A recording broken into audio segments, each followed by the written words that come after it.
ശക്തമായ കാറ്റിൽ വീടിന് മുകളിലേക്ക് മരമൊടിഞ്ഞു വീണു. കട്ടപ്പന പുഞ്ചിരിക്കവലയിൽ മാരിപ്പറമ്പിൽ ലില്ലിക്കുട്ടിയുടെ വീടിന് സമീപം നിന്ന മാവാണ് ഒടിഞ്ഞു വീണത്. ഇടുക്കി ലൈവ് വാർത്തകൾ നിങ്ങൾക്കായി അവതരിപ്പിക്കുന്നത് ഓക്സിജൻ, ദി ഡിജിറ്റൽ എക്സ്പെർട്ട്. രാവിലെ 5 മണിയോടെയായിരുന്നു സംഭവം. ശക്തമായ കാറ്റിൽ വീട്ടുകാർ കിടന്നുറങ്ങിയ മുറിയുടെ മുകളിലേക്ക് മാവ് ഒടിഞ്ഞു വീഴുകയായിരുന്നു. മരം വീണതിനെ തുടർന്ന് വീടിന്റെ മുൻവശത്തുണ്ടായിരുന്ന ഷെഡ് പൂർണ്ണമായും തകർന്നു. വീടിന്റെ മേൽക്കൂരയ്ക്കും കേടുപാടുകൾ സംഭവിച്ചിട്ടുണ്ട്.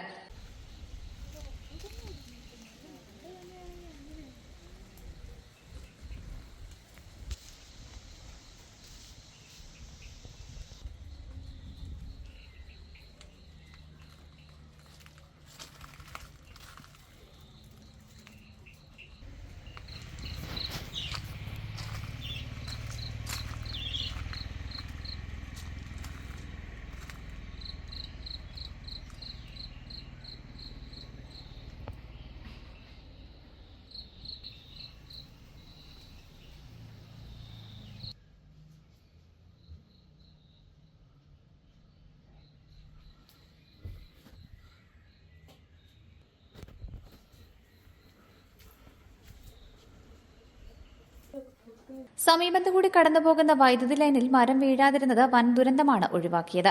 വാർഡ് കൌൺസിലർ ലിസി ജോണിയുടെ നേതൃത്വത്തിൽ സമീപവാസികൾ മരം വെട്ടിമാറ്റി. 2 ദിവസമായി തുടരുന്ന ശക്തമായ കാറ്റിൽ നിരവധി മരങ്ങളാണ് വീണ് അപകടമുണ്ടായിരിക്കുന്നത്. ഇടുക്കിയിലെ ന്യൂസ് കട്ടപ്പന. ഇടുക്കി ലൈവ് വാർത്തകൾ നിങ്ങൾക്കായി അവതരിപ്പിച്ചത് Looking for the latest laptops?